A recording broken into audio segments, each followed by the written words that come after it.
halkani waa xaafada wadada hawdka ee magaalada burco. dadweynaha xaafadan ayaa mudaharaad salmiya ay kaga cabanayaan dawlada hoose ee burco ku qabteen halkan oo ah mid kamid ah barxadaha xaafadaasi ee wadada hawdka. waxay dhawaaq dheer oo ay kaga cabanayaan dawlada hoose ay u direen madaxweynaha Soomaaliland. imika waxaanu leenahay araariba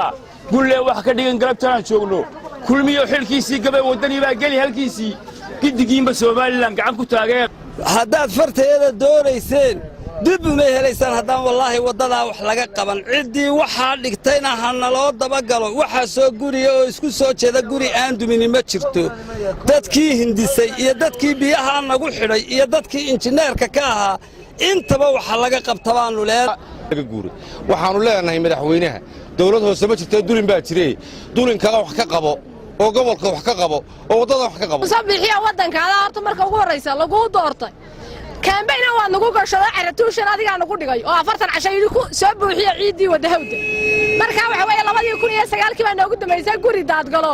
maantana waxa sababay caratuushaada waxaan ku sheegaynaa anaga dawlad hoose ma hayno ina muraad ma hayno mid ka hooseeya ma hayno albaabada cashuurta way fujistaan markay naga waayaan way fujisanayaan wadada waxa ololaha ku galay kaambeynka musabixi ahna madaxweynaha dalka imanka madaxweyne ku caayimayno kuna maagimayno kuna habaarimayno madaxweynaha iyagi baa tahay laakiin dhibaataan haysata dhibkaana waxaan u baahanahay in wax laga qabto xalna loo helo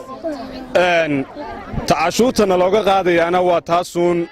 Esta kala xogayaha dawladda hoose ee Burco ayaa ka hadlay cabashada dadweynaha xaafada wadada hawd mooskii magaalada ayuu soo dulmaray sababaha ugu weyn biyahan badan magaalada soo galiyo mooskaba uu soo dulmaray mooskii magaalada